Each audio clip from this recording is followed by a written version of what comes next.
Bonjour à tous, je règle un peu la caméra, voilà. Alors, écoutez, aujourd'hui nous nous retrouvons pour le soin Agir pour la liberté, pardon, et le thème va être nous libérer de ces filtres enfermants, toutes ces choses qui nous bloquent, qui nous enferment dans des fonctionnements particuliers. Alors, je vais, comme à l'accoutumée, enfin depuis quelque temps, enregistrer avec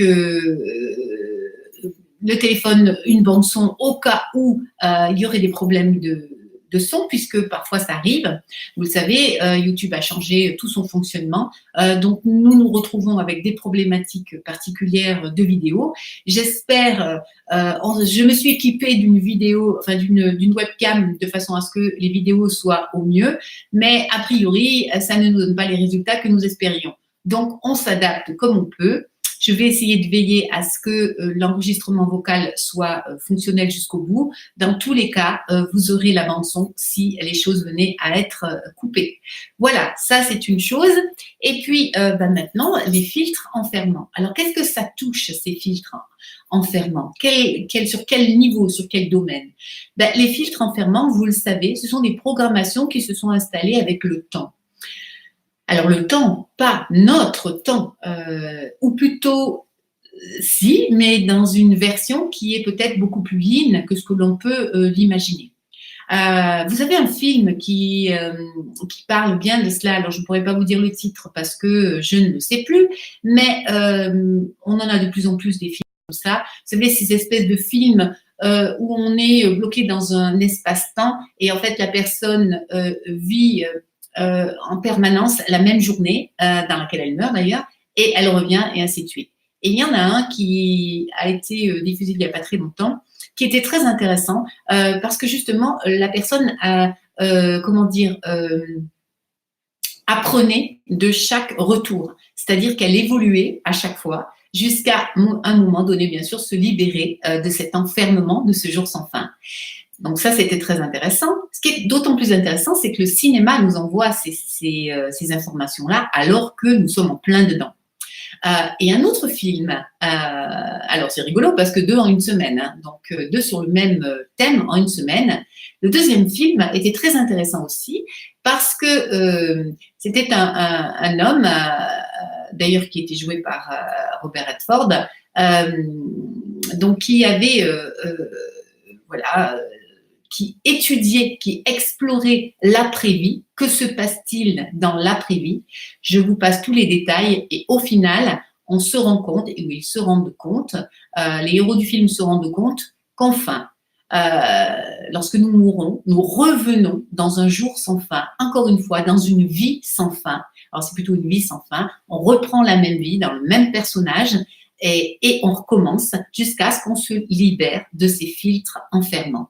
Et je trouve ça d'abord très intéressant parce que c'est exactement ce qui nous est dit dans les livres sacrés, c'est-à-dire que nous venons vivre une expérience et que nous devons nous adapter nos comportements aux préceptes qui sont conseillés dans ces livres.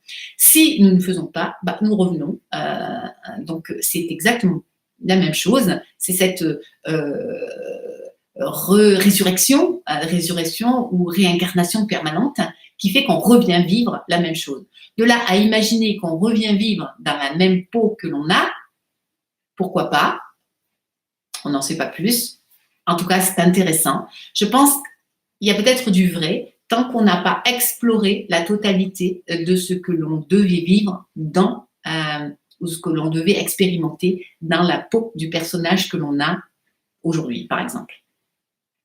Voilà, alors je vous laisse toute réflexion sur ces sujets-là parce que c'est intéressant. Mais ça montre à quel point nous sommes enfermés, nous vivons avec ces filtres-là, nous revenons. Alors après, il y a des choses qui ont été installées, par exemple, au fil des temps, la scolarisation nous enferme, hein, nous éduque, nous formate avec des choses bien particulières. Hein, alors qu'on sait qu'aujourd'hui, tout ce qui est écrit dans les livres scolaires, allez, je vais être raisonnable, on va dire à 70%, c'est pas tout à fait vrai, voire complètement faux. Et malgré ça, malgré qu'on sache ça, on continue à faire l'histoire, par exemple, de France aux enfants, qui est complètement fausses, on continue à enseigner à nos enfants des choses qui sont fausses. Donc ça, c'est une autre chose. Et puis il y a aussi donc toutes ces fausses informations qu'on nous impose. Alors il y a celles qui sont dans les livres, et puis il y a celles qu'on nous donne tous les jours au quotidien, hein, des choses totalement fausses. Par exemple pour les chemtrails, pour je ne sais pas quoi dire, mais une multitude d'informations où on nous fait prendre un petit peu des vessies pour des lanternes. Voilà. Il y a aussi, par exemple, à l'époque de l'Inquisition, où on nous a défendu de nous connecter à ce côté yin très important que nous travaillons en ce moment, en tout cas que nous devons travailler au mois de septembre, peut-être au mois d'octobre, je ne sais pas encore, mais en tout cas, et qui est quelque chose auquel nous devons absolument nous reconnecter. Ça, c'est primordial pour notre avenir. Donc, oui, en brûlant, en torturant ces personnages que l'on disait sorciers, bonnes femmes, sorcières et autres, devins et compagnie, qui étaient pour le coup des gens ultra sensibles, réceptifs, et qui maniaient, et qui pouvaient expliquer des choses, et qui maniaient les plantes avec on va dire, plus d'aisance que le commun des mortels. Et ben on nous a déprogrammés de cela, on nous a coupés de ces informations-là, et ça c'est bien grave. Alors voilà encore des filtres enfermants, avec la religion bien sûr, et puis notre société d'aujourd'hui, où il faut que les choses soient comme ça, il faut que les choses, voilà, on n'arrête pas de nous imposer des filtres enfermants.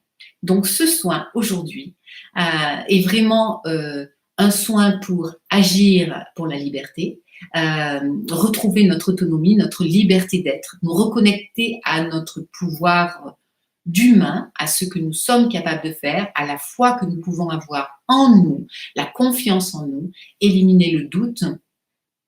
Alors ça, c'est programmé aussi, un soin sur le doute. Travailler, je ne sais pas s'il a été fait ou s'il va être fait, je ne sais plus. Il y a tellement de choses qui se passent en ce moment que du coup, j'en perds un petit peu mon latin. En tout cas, je sais qu'on l'avait programmé. Donc, du coup, il y a... D'ailleurs, c'est très intéressant. Il y a un soin qui a été programmé pour le doute. Il y en a d'autres. Il y a plein de choses qui tournent, de soins qui tournent autour de cela ce mois-ci ou le mois prochain. Et tous ces soins, ben, j'imagine, le mois prochain, on va être...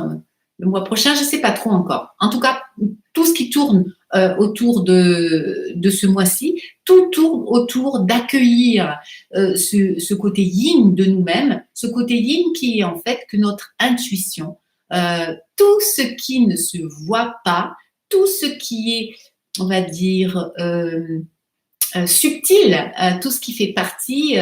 et ben tout ce qui ne se voit pas, hein, notre intuition ne se voit pas, c'est pas quelque chose de palpable, et même pas quelque chose qui est mesurable. Notre capacité d'auto-guérison, c'est quelque chose qui est très digne, qui fait partie des choses qui ne sont pas enfin, possibles de prouver, et bon, peut-être qu'on ne s'y penche pas trop non plus dessus. Enfin, toutes ces choses-là, tout ce qui touche l'invisible, c'est notre côté yin, et c'est ce qui nous est demandé de récupérer ce mois-ci. Et donc ce soin, vous comprenez bien qu'il va dans ce même sens, c'est-à-dire retrouver notre liberté et enlever ou lever les filtres enfermants. Ça en fait partie totalement, quoi.